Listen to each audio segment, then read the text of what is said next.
Vyoo ni vingi katika huu mji na mapato yake yanategemea pale ambapo choo kipo. Kuna vile vinaingiza 20,000 per day, kuna za 40,000 per day. Kwa hivyo kuna pesa nyingi.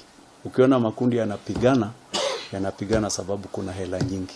Ndio tunasema badala ya haya makundi yaanze kupigana, mwananchi awe ndiye anaumia. Sababu wakipigana hivyo huwezi kwenda choo pale, tutachukua tuanze kuzirani sisi wenyewe for free.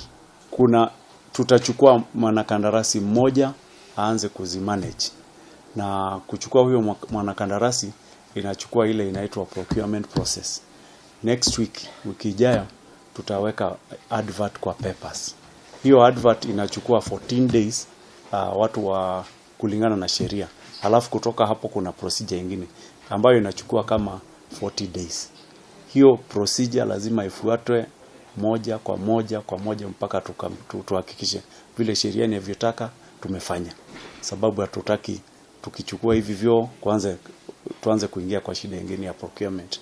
Kwa hivyo ule muda umepeanwa na sheria ukiisha, ambao itakuwa ni kama mwezi hivi ama pengine mwezi na 10 days, tutachukua. Tujafikia wakati wa kuvichukua, lakini wanajua tutakuja kuvichukua.